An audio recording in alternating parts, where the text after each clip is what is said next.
And today we are going to be discussing the book Graveyard Shit. Graveyard Shit is not the title. I want to start over. All right, let's start over.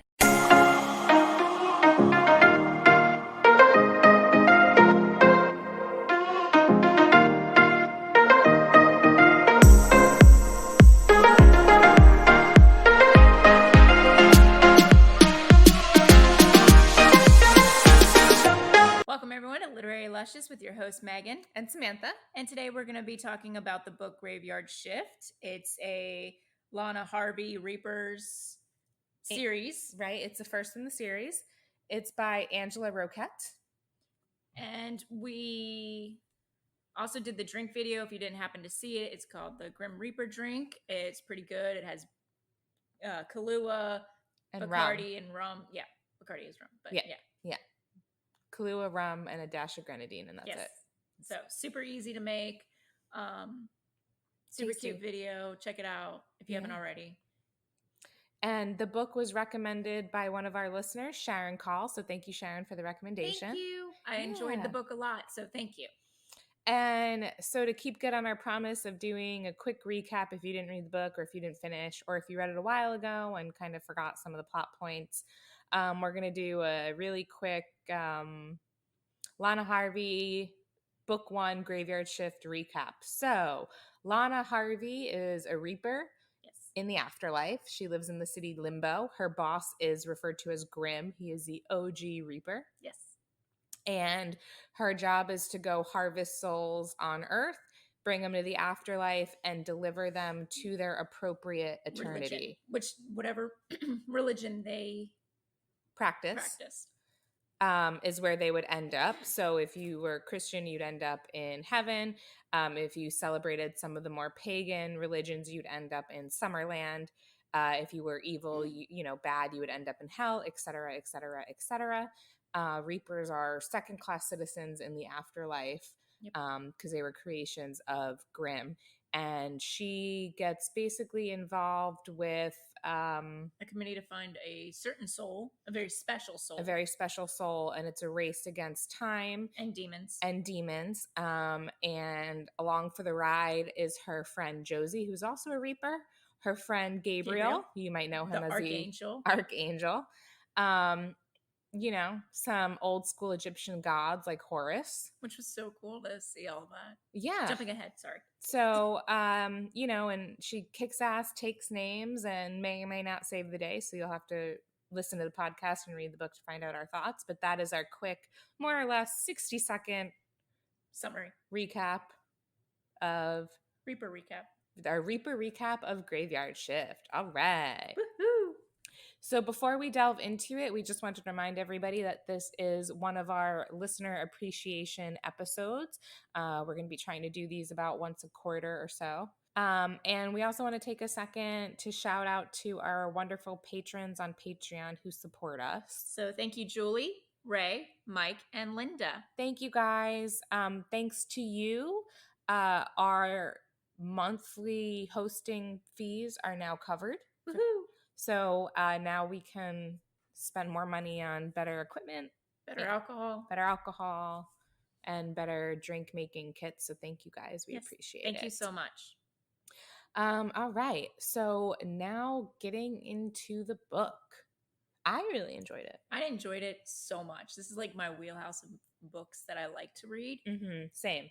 And so it was fun. It was lighthearted, and the characters I could relate and understand. It wasn't like one person is just completely, super powered and has no flaws. It was Superman. Yeah, it was super. Well, even Superman had some flaws, but they try to make some women characters now like not have any flaws whatsoever. Like they're always this super awesome person with the perfect morals and never does anything wrong. And I didn't feel like Lana was that way. I felt she was an awesome character, well written, easy to relate to. And I also love books that talk about what happens to the old gods that nobody worships anymore. So one of my favorite books is American Gods, which I can't remember if we added that to our list or not. Yeah. If not, I'm going to add it to the list of things we should add to our list. But that book by Neil Gaiman talks about exactly what happens to the old gods when all these new gods come into town and people are worshiping them instead.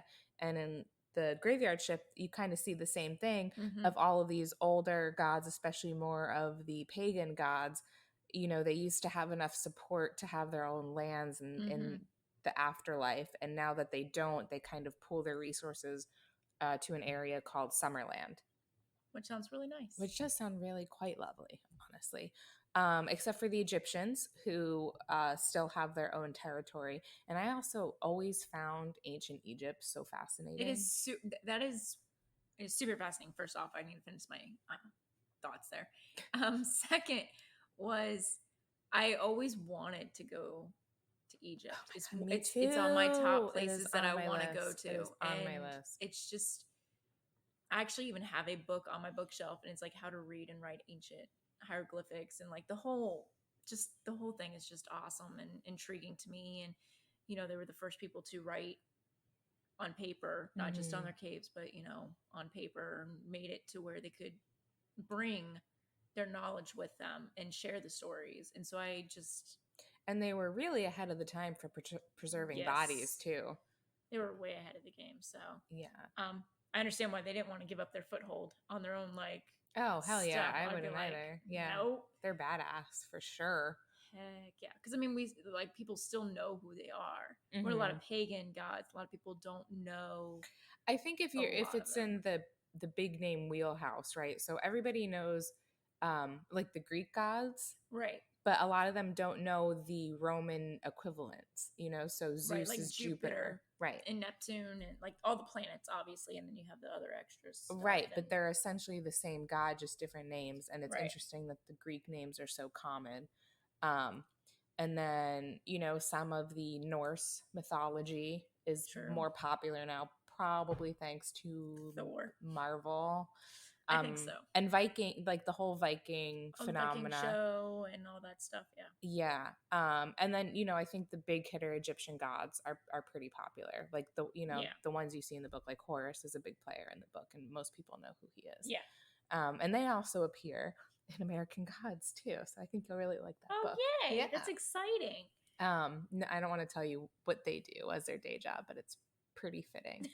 So so I found that really interesting to see, like, oh, okay, like how do all of these gods spend their time? And I thought it was interesting that if you were atheist or agnostic, they sent you back, like in the pool. They sent you into the sea of eternity just to swim around for a bit. And then they're like, all right, we're gonna throw you down again, just to reincarnation.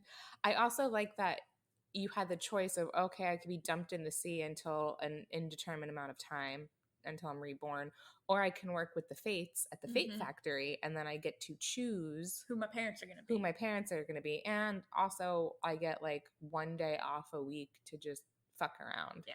I did like Lana was like, you can always tell which ones were the people who helped the fates, because they're always like these, because she works in America. That's who she reaps, is one of the areas. And she's always like, you can tell because all the popular people that popped up in America. Oh yeah, like all the celebrities. Yeah. She's like, so you can tell which ones were originally working for Fate. And I was like, that's funny. I mean, if I had the choice, I don't think I'd want to be a celebrity. I don't think so either, but I think you could also choose like well-off parents. Yeah, I think it'd be cool to pick parents where you could have an upbringing like the Wild Thornberrys, where you get to just like travel around and interact with animals. And hey, if you could speak to animals, added bonus. You would not go with that, I take it? As long as it had indoor plumbing and air conditioning. Okay, that's fair. Another thing I really liked in the book was the Reaper creation, and how every 100 years Grimm got some extra soul energy to help to create, to deal with the people dying and being able to reap them. And I thought it was neat that they used a new letter of the alphabet, kind of like we do with hurricanes. But they did it so that everybody's last name that generation would start with, like, say H, and so they would know that was that 8. Yeah. the 8th generation, which is interesting because, you know, these are immortals and time to them is nothing. So it's easy to get lost in track of But they stuff like that. also, the Reapers especially, have a sense of mortality. Right. And a scary one at that, because they go nowhere. they live in the afterlife and they know that once they're gone, there's nothing. Because they don't have their own set of beliefs. Right. They were created from quote unquote nothing. But I mean, still time to them is like she was even like, some of us forget how old we are. Like, mm-hmm. Yeah, it's an interesting dynamic because you could be, if you were generation 1 in the book, they were up to, I think, the 10th generation, right? Yeah, so you're 1,000 years old. I thought it was just H. No, because otherwise she would have been a newbie. Oh, her last name started with H. Yeah. Oh, just kidding. Hold on. What was Kevin's last name? Because she said she's 300 years old, so that would mean that they were on, I think, the 10th generation. But, you know, at the same time, right? So you're potentially immortal.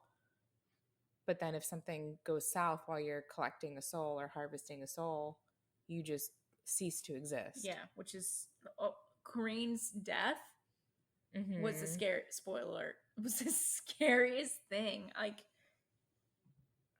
it was so brutal. Oh, so brutal. I know.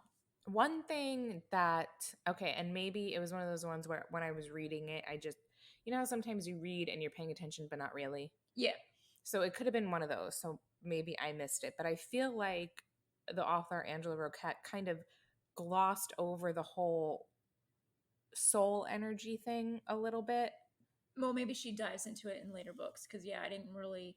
Maybe, but it's such a important, not like an overarching concept, but it's a pretty important concept that's referenced a lot throughout the book because it ties into, you know, the territories, which she kind of also glossed over, like how all that works, but the, you know, it ties into the territories of all the religions.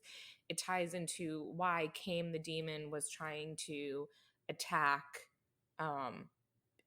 Josie and Lana's ship to get the souls. Mm-hmm. It ties into how Grimm is creating the souls. It ties into a lot of things, but it's never like fully explained as to, you know, why this soul energy is so important and where it comes from and, you know, all of that kind of thing. And she also talked a little bit about, but not really, like the coins and how they work.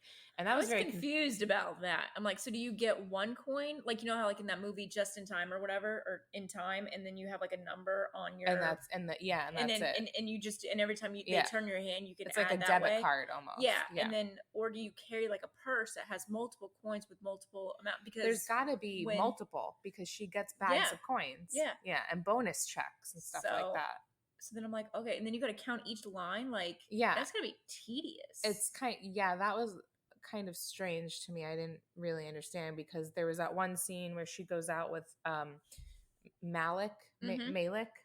I call him Malik, and they go out for coffee, and it's got like, and she makes the point that he tips the server. Yeah, and it had 8, or the coffee was only 8, and he gave her a coin that had 13 on it. Yeah, but it wasn't one of those things that made me not enjoy it. Like, I still enjoyed the book. No, yeah, I still enjoyed the book, but there were a couple things like that got like hung me up a little bit, because I'm like, okay, you keep talking about the coins with the markings, but the explanation doesn't really make sense. And then like I kind of gloss over it enough. And then the coins you have to spin to get you somewhere, and then when you spin, it takes points away. Points away, yeah. And it's like, well, are those the same coins that you're using to pay for things? I don't understand. I think it would have been cooler just to have one coin, and then like we do with our phones, and we tap it to a thing and it gives you more points, you know, kind of. Yeah, so it was things like that. Like I said, I enjoyed the book. It didn't take away from the fact that I enjoyed the storyline, but the nitty-gritty details of stuff like that, just because they come up they're so prevalent in the story that every time they came up, I'm like, I'm just gonna kind of ignore this because it's extra stuff, and if it's confusing, that doesn't. Right. Like, even with the territories, and when she was saying how like when they cross the river Styx, when they go to their vacation in hell, and she's talking about how the river overflowed and it changed like the territories and this, that, and the other thing. I'm like, well, this is like, you brushed on the territories a little bit, but you never really delved into it, and now you're going into this background of just this like river and how this this guy's. The only thing that I was able to understand without the territories was an island would pop up if there were enough believers. Right. Yeah, that's kind of the gist that I got too, and that's why Summerland was created, because they essentially like so merged I didn't know all of their. And then there's the island that popped up with Kame and all because of the demons. She couldn't hold in all the soul matter. Right. Soul matter, right, not soul energy. Right. But then it's like they never really talk about why she can't hold the soul, and by she, Khadija. Listen, I just called her Miss K in my head. Miss K. I was like, that works for me. Miss K. Because I was like, this is not happening. We all know how I am with pronouncing names. And I was like, I'm just calling her Miss K because that's a thing. Yeah, they never really talk about that either. So there were like those points in the book where I'm like, I don't need a whole chapter about soul matter, but I think a clear explanation would have been helpful, because it is the first book in the series. And, you're talking about these things throughout the book, and I don't really have a good grasp on what maybe Lana doesn't know what soul matter is, and maybe it's just one of those things like we'll find out when she maybe that's the part like you're of not the next to be book, right? You're not supposed to be like metagaming. Yeah, because she never questioned where she came from. Like she said, she never even thought about all this stuff until she realized that Miss K made her, and she's like, wait a minute, you know what? This is stuff that I never thought. Like, hey, where did? She's like, I was just, and so maybe it's something they dive into later. I don't know. Yeah, well, and that was another thing I took issue with this book, was I really enjoyed it, and then it just abruptly ended. Yes. Which I feel like in a lot of books with series, they just leave you wanting more. They leave you wanting more, and they may leave like one or two loose ends, or they leave the door open for something to happen, basically like a sequel. Because I think a lot of times when people write books, they don't know if it's going to be popular enough to warrant a second book. Just like when you come out with a movie, you don't know. And so you want to have some form of conclusion, so that if you don't, and the people everything is wrapped up. Yeah. Right.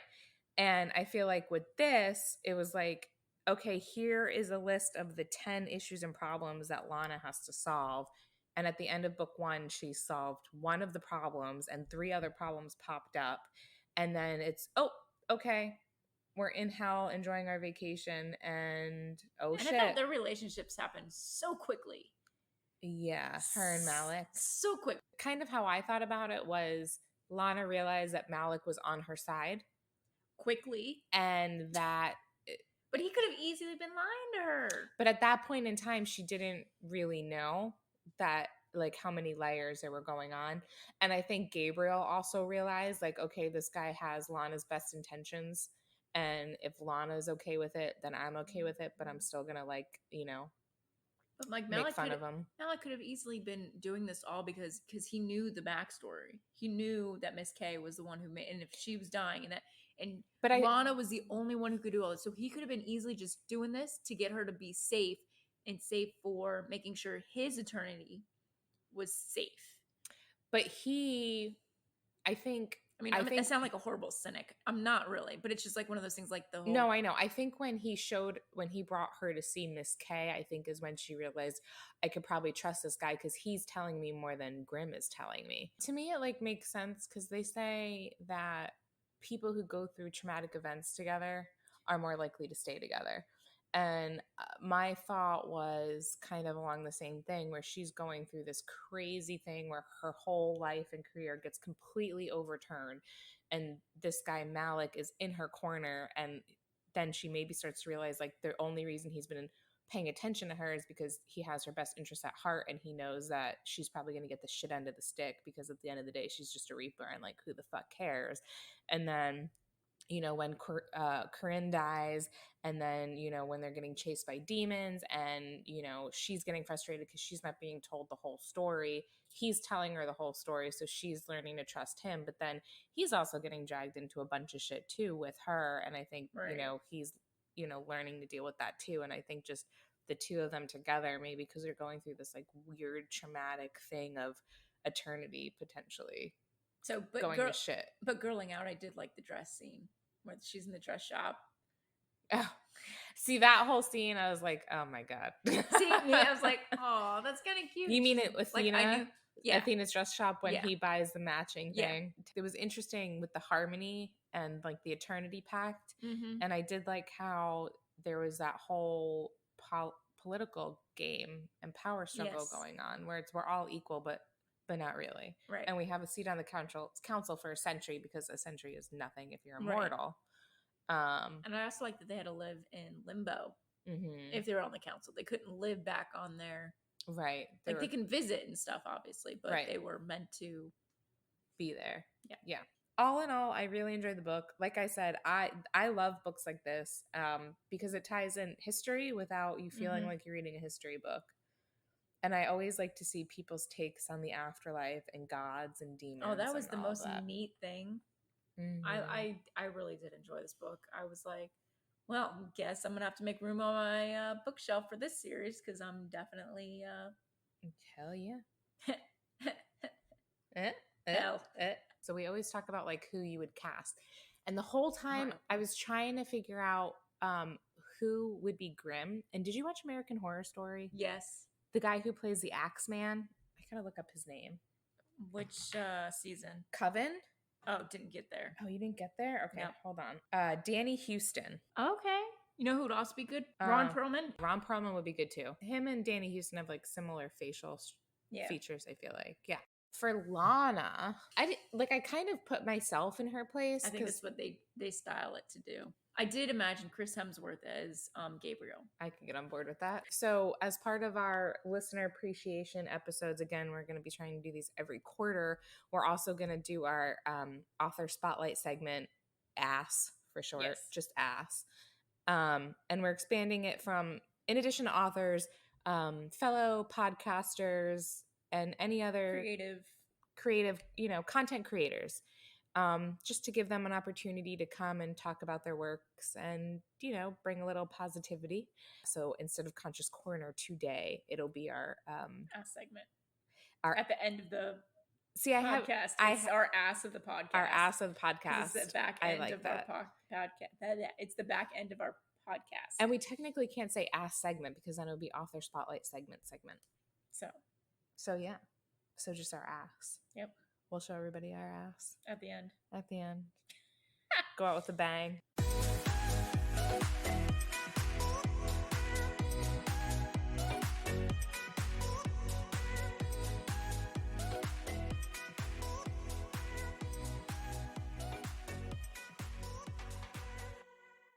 All right, everybody. And we are so excited to bring back one of my favorite segments. Yes, it's my favorite too. It's our ass. That's it. Author spotlight segment. Not that saying that they're an ass. No. Just that we're assholes for sure. Yeah. Oh, I was hoping to be the ass of the week. Well, you definitely are, Robbie. Thank you. So last time we had our author spotlight segment, we had Jason Gwynn on. This time we have Robbie, who is the creator and host of the podcast Out of the Blank. And he was gracious enough to allow Megan and I to come on his podcast. He probably regrets it. Super regrets it, I know.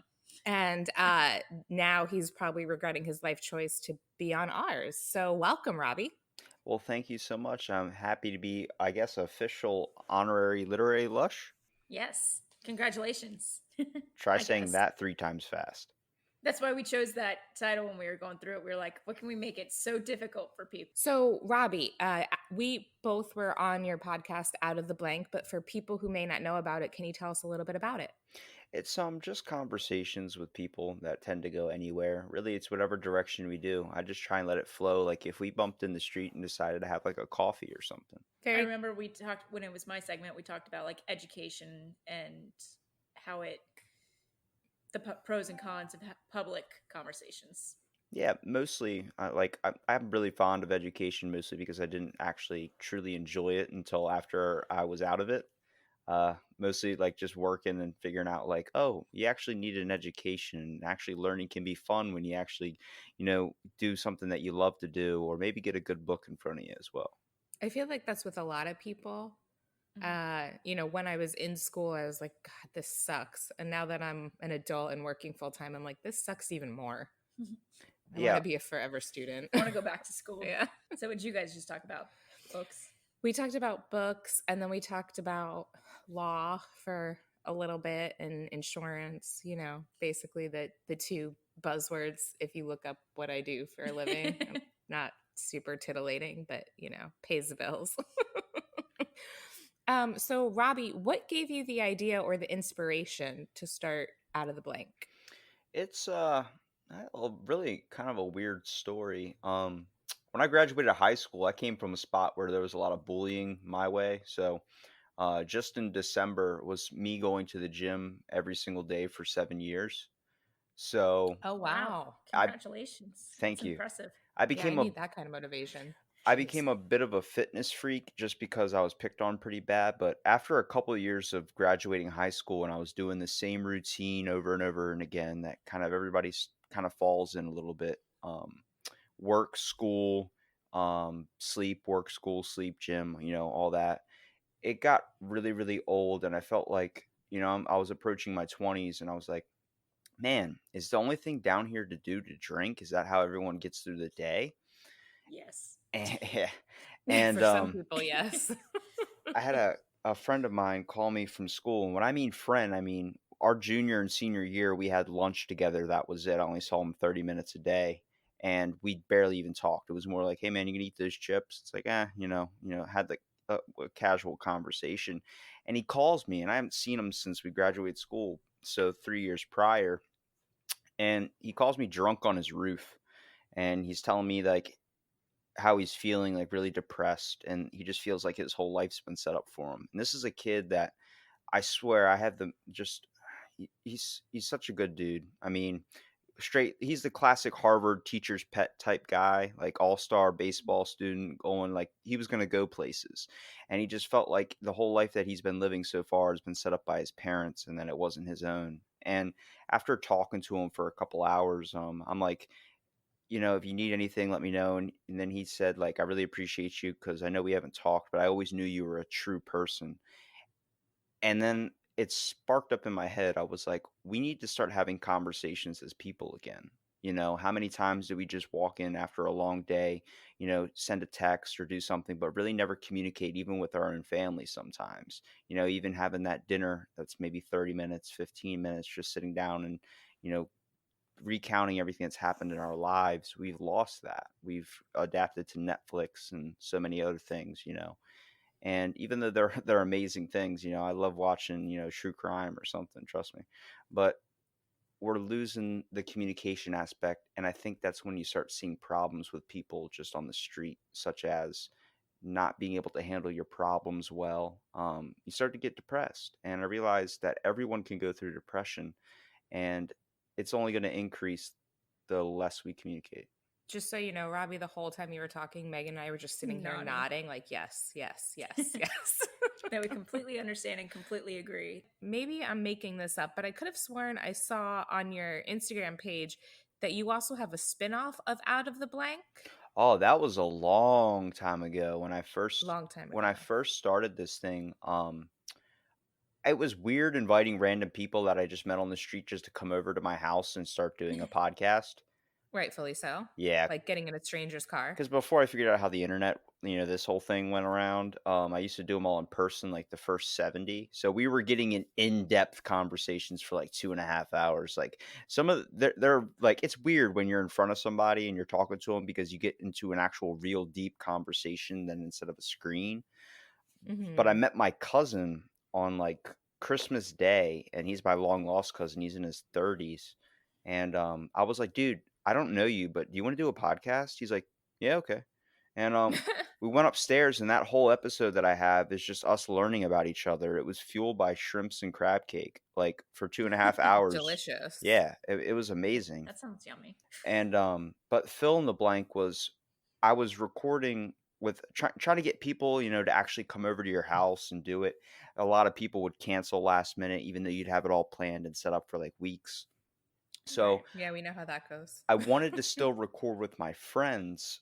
So what I asked my friends were, what are things that you find very, very interesting, like a specific topic? And then my one buddy threw at me 19th century Victorian surgery. And I'm like, okay, It is. most people would say something, like I like nature. I like this. Yeah, that was very oddly specific and random. He went He straight. obviously thought about it a lot. Yeah, he went straight for 19th century Victorian surgery. And I was like, okay, give me a couple days and we can get back together. So then I started printing out a bunch of articles on specific items and just ideas and theories, all these types of things over these things. So you would get something like my one buddy's into religious cults or whatever, like the fake ones, like the parody ones, like Mhm. Pastafarianism, where they worship a giant spaghetti Mhm. monster.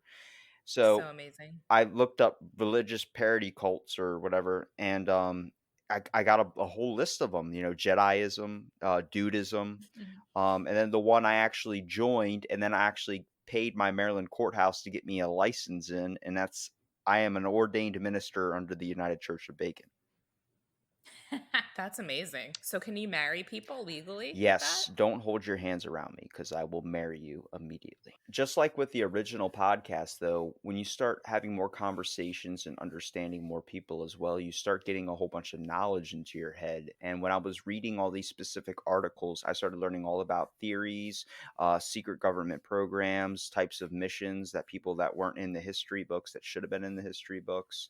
And like with religious parodies, for example, the deep meaning behind each religion, even though I say the United Church of Bacon, you think it's a bunch of people worshiping bacon, but it was a safeguard for atheists. So when someone would say, "What's your religion?"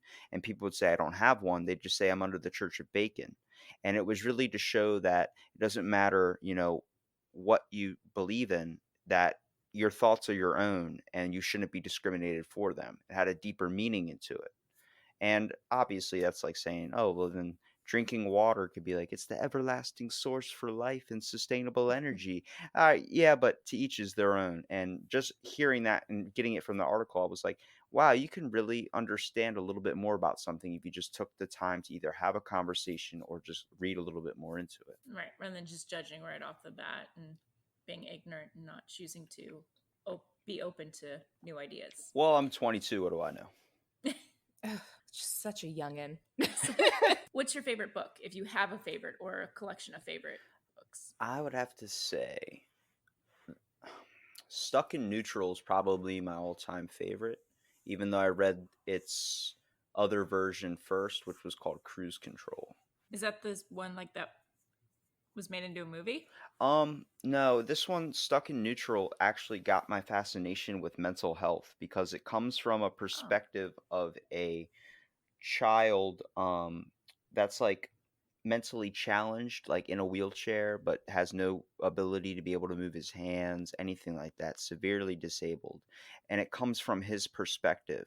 So originally, I read the book called Cruise Control, which was about his brother who was a basketball star. And he really regretted his brother. He hated his brother because everyone had to go out of their way to take care of him. And what he saw was a drooling person. And every time he would try and get emotional and connect with his brother, he felt like it wasn't going through because his brother just couldn't comprehend what was going on. And then after I read that book, I read Stuck in Neutral, which is my favorite. And it came from the brother's perspective. The brother's name was Oh. Sean, so you get to hear him say, I wish I could communicate to my brother how much I love him, but right now I'm drooling on myself. And it would come from a first person's Aw. perspective. And it really gave me insight onto the book. It's a fiction novel, but one of my favorite quotes, like I actually had to save it on my phone. Um, it was this thing that he said, experiencing life the way I have, that is, only through what I see and hear, has made it hard for me to really understand some things. I've seen people run, but I have no idea what your legs feel like when you do that. What does your arm feel like throwing a baseball? Your fingers holding a pencil? What do your lips feel when you kiss somebody? And that was in chapter 2.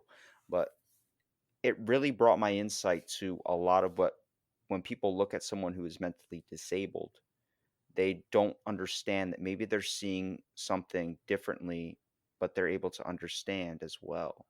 And it made me think a lot deeper on that. And I actually started studying my own when it came to just mental health in general. That book sounds absolutely heartbreaking. And interesting. All at the same time. I feel like I would have to mentally prepare myself before reading it, though, or else I would just be sobbing the whole time. It throws you through a whirlwind of emotions. There's so many moments where it's like, oh, if only, like you're hoping for them, and then you end up heartbreaks a little bit, and then at the ending it really comes together. I don't want to spoil anymore, but it's by Terry Truman, and he does another one too where it comes from a kid that's in a bank that's getting robbed, and the kid has severe schizophrenia. Oh no. Like all of his books should be turned into movies because I would watch them all. So, Robbie, tell us where we can find your podcast besides just Googling it. Oh, man. You got me on that one.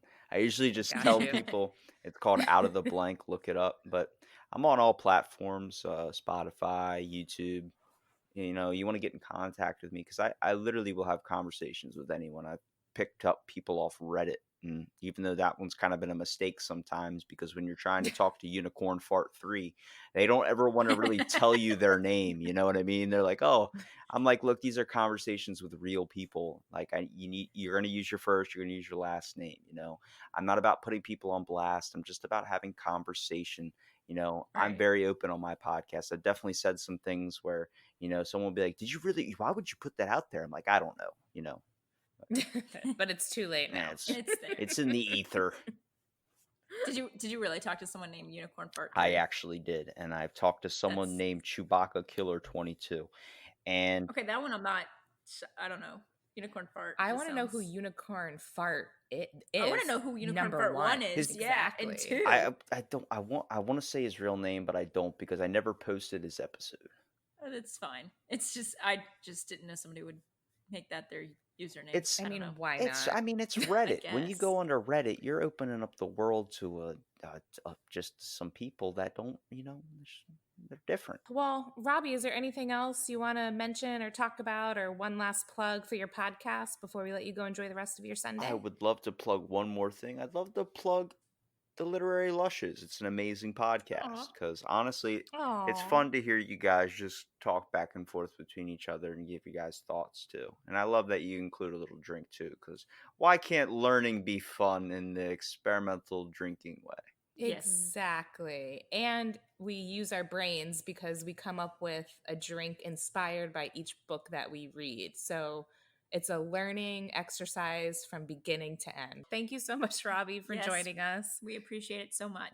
We hope you don't regret your decisions at all. I really appreciate you ladies having me on. I feel honored that I'm an honorary Literary Lush. Yes, that you are. And our second ass guest. So thank you so much. Thank you for being an ass. Thank you for being an ass. Yes. That's how I've been called my whole life. Thank you.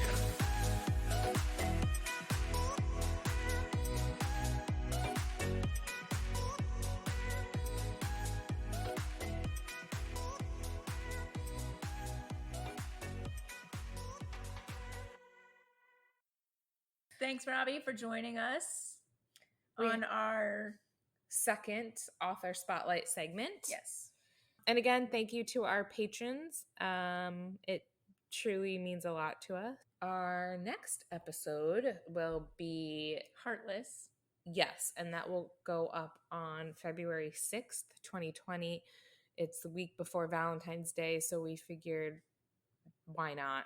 It's the backstory to the Queen of Hearts from Alice in Wonderland. It's like a prequel about how the Queen of Hearts became the evil bitch that she is. And it's by Marissa Meyer. Megan has warned me that I'm probably not going to like it. It's a little romancy. Because it's romancy. That will go up again February 6th, 2020, Heartless by Marissa Meyer, in honor of Valentine's Day, because that's clearly a very important holiday. Yeah. About love. Yeah. So on that note, because we love all of you guys, until next time, I guess, stay lively with your libations.